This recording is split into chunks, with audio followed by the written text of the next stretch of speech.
दोस्तों स्वागत है आप लोगों का फिर से मेरे चैनल पे। जो लोग पहली बार मेरे चैनल को प्लीज़ आप लोग सब्सक्राइब कर दीजिएगा। इस वीडियो में मैं चर्चा करने वाला हूँ स्पंदना स्मृति फाइनेंशियल लिमिटेड के बारे में। उम्मीद है कि आपको नाम क्लियर दिख रहा होगा यहाँ पर। अगर मैं बात करूँ आज के दिन लगभग 2.5% की गिरावट देखने को मिली है अकॉर्डिंग टू टिकट। अगर हम लोग परफॉर्मेंस की बात करें तो परफॉर्मेंस यहाँ पर लो नजर आता हुआ दिख रहा है। वैल्यूएशन की बात करें तो वैल्यूएशन यहाँ पर हाई नजर आता हुआ दिख रहा है। अगर यहाँ पर बात करें हम लोग एंट्री पॉइंट की तो एंट्री पॉइंट गुड नजर आता हुआ दिख रहा है। अगर फोरकास्ट एंड रेटिंग्स की चर्चा करें देखिएगा 7 एक्सपर्ट्स ने इसे कवर किया जिसमें 57% लोगों ने कहीं ना कहीं बाय की रिकमेंडेशन दी है।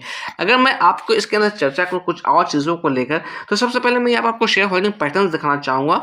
मैं आपको लेकर आया हूँ बीएससी की वेबसाइट पे। यहाँ पे मैं आपको शेयर होल्डिंग पैटर्न शेयर करना चाहूँगा। तो देखिएगा जो बड़े प्लेयर्स यानी कि म्यूचुअल फंड की हिस्सेदारी की बात करें तो सिर्फ 0.22% की हिस्सेदारी नजर आती हुई दिख रही है, यानी कि बहुत ही कम क्वांटिटी यहाँ पर म्यूचुअल फंड के पास है। अगर प्रमोटर्स की बात करें तो प्रमोटर्स के पास तकरीबन 48% की हिस्सेदारी है। यहाँ पर मैं आप लोगों का ध्यान खींचना चाहूँगा रिटेलर्स को लेकर। तो यहाँ पर रिटेलर्स इन्वेस्टर की अगर चर्चा करें तो काफ़ी बड़ी क्वांटिटी का अमाउंट यहाँ पर रिटेलर्स के पास देखिएगा। नंबर ऑफ शेयर्स की बात करें तो तकरीबन यहाँ पर नजर आता हुआ दिख रहा है। अगर हम लोग बात करें परसेंटेज की, लगभग 14.5% की हिस्सेदारी यहाँ पर रिटेलर्स के पास है। रिटेलर्स वैसे रिटेलर्स हैं जिनकी इन्वेस्टमेंट की वैल्यू 2 लाख से कम की है। अगर मैं बात करूँ नंबर्स ऑफ रिटेलर्स की देखिए 87,587 यहाँ पर रिटेलर्स फंसे पड़े हैं इसके अंदर। तो अभी हम लोग बात करें ऊपर के लेवल से काफ़ी स्टॉक्स नीचे गिर चुका है। डाउन साइड में क्या सपोर्ट रहने वाला है इस पर भी हम लोग चर्चा करेंगे। क्या यहाँ पर हमें एवरेज आउट करना चाहिए इस पर भी हम लोग चर्चा करेंगे। यहाँ पर हम लोग आ गए चार्ट पर 1 डे के टाइम पे मैंने यहाँ पर चार्ट लगा रखा। उम्मीद है कि आपको चार्ट क्लियर दिख रहा हो। सबसे पहले अगर हम लोग लेवल्स की बात करें तो ये अपने 50 डे मूविंग एवरेज के नीचे ट्रेड करता हुआ दिख रहा है। 50 डे एमए की वैल्यू की हम लोग बात करें, इसकी जो वैल्यू निकलती आ रही है तकरीबन 392, इसके नीचे ट्रेड करता हुआ दिख रहा है। अगर मैं चर्चा करूँ 200 डे मूविंग एवरेज की तो इसकी वैल्यू निकलती आ रही है तकरीबन 567, इसके नीचे भी ये ट्रेड करता हुआ दिख रहा है। सबसे पहले मैं इसके अंदर सपोर्ट की बात करूँ तो 298 का जो वैल्यू दिख रही है अच्छा क्रूशियल सपोर्ट इसके लिए हो सकता है। अगर इसे ब्रेक डाउन देता है तो फिर कहीं ना कहीं आपको सिंपली अवेयर हो जाना है, क्योंकि इसको तोड़ता है तो फिर स्टॉक्स कितनी नीचे गिरेगी कहना बहुत ही मुश्किल है। अगर मैं चर्चा करूँ ये लेवल्स क्यों मजबूत है तो यहाँ पर देखिएगा मैं समय में थोड़ा पीछे लेके आया हूँ। ये जो आप लेवल्स देख रहे हैं ये हमारा साल 2022 का लेवल्स है। तो यहाँ पर इसने तकरीबन 298 के लेवल्स को टच किया, उसके बाद धीरे धीरे स्लोली 2023 के अंदर वेबसाइट की तरफ मूव किया था। अगर हम लोग बात करें यहाँ पर तो इसने 2024 में यहाँ पर जनवरी 2024 के अंदर तकरीबन 1240 का हाई बना, उसके बाद शार्प गिरावट देखने को मिली। यानी कि सिंपली हम लोग कह सकते हैं साल 2024 इसके लिए कुछ खास नहीं रहा, लगातार कंटिन्यू गिरावट ही की तरफ मूव करता रहा। अगर मैं बात करूँ यहाँ पर साल 2025 के अंदर तो यहाँ पर इसने ठीक फिर से वापस इसी लेवल को बॉटम बनाने की कोशिश की। यहाँ पर डाउन साइड की तरफ मूव करते हुए ये तकरीबन 308 के आसपास गया।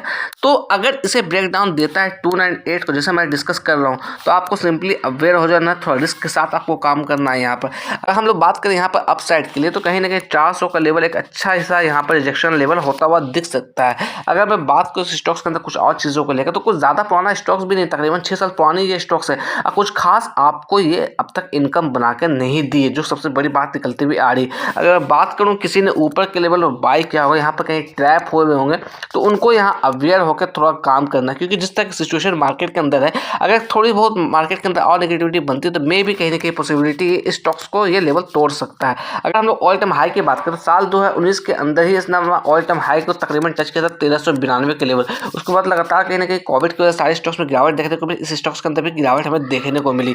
तो ओवरऑल अगर मैं बात करूँ रिटर्न्स को लेकर कुछ खास यहाँ पर रिटर्न्स आपको नजर नहीं आता हुआ दिख रहा होगा। देखिएगा ट्रेडिंग व्यू की तरफ से फोरकास्ट क्या आता हुआ दिख रहा है। मैं यहाँ पर डिस्क्लेमर देना चाहूंगा, मैं किसी भी तरह का बाय से लेकर रिकमेंडेशन नहीं दे रहा हूँ, ये ट्रेडिंग व्यू का खुद का फोरकास्ट है। तो यहाँ पर देखिए अपसाइड का एस्टिमेट 520 कर दिया गया, यानी कि जो अपसाइड का मूवमेंट है 520 कर दिया गया और डाउन साइड का एस्टिमेट 385 को दिया गया। तो आपको ऐसा नहीं है कि टारगेट को देखकर आपको यहाँ पर बाय कर लेना, आपको जो भी डिसीजन लेना है सोच समझ के डिसीजन लेना।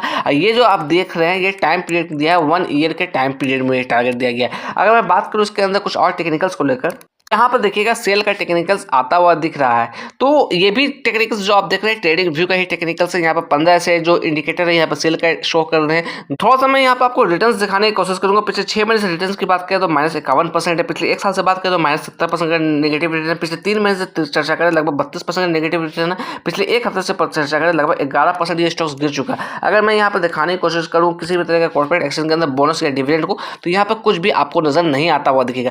मगर एक बार मैं जरूर आपको कहूंगा कि जब भी आप लॉन्ग टर्म का इसमें डिसीजन ले रहे हो कहीं ना कहीं आपको इसके बैलेंस शीट को चेकआउट करिए। अगर मैं यहाँ पे दिखाने की कोशिश करूँ क्वार्टर ऑन क्वार्टर बेसिस पे, तो यहाँ पे देखिएगा नेट सेल्स के अंदर गिरावट हमें देखने को मिली है, नेट प्रॉफिट के अंदर भी भारी गिरावट हमें देखने को मिली है। अगर मैं ईयर ऑन ईयर बेसिस पर चर्चा करूँ तो यहाँ पर देखिएगा ईयर ऑन ईयर बेसिस के अंदर जहाँ पर आप देख रहे हैं नेट सेल्स में अच्छा खासा यहाँ पर इंप्रूवमेंट देखने को मिल रही है, बट वही ना कहीं नेट प्रॉफिट के अंदर भी गिरावट देखने को मिल रही है। ओवरऑल मैं यहाँ पर कहूँगा कि आप थोड़ा अवेयर होकर काम करिए, क्योंकि ऊपर के लेवल से काफ़ी स्टॉक्स नीचे गिर चुका है। 1240 के आसपास ये ट्रेड करता हुआ दिख रहा है, तो वहाँ से तकरीबन आप समझ सकते हैं कितनी परसेंटेज डिस्काउंट पे ये ट्रेड करता हुआ दिख रहा है। अभी वैल्यू है 352 रुपये, इसलिए सोच समझ के आप डिसीजन लीजिएगा, क्योंकि अगर ऊपर के लेवल बाय किया उनको अच्छा खासा लॉस होता हुआ दिख रहा होगा। मैं बार बार कह रहा हूँ, इसलिए आप सोच समझ के डिसीजन लीजिए।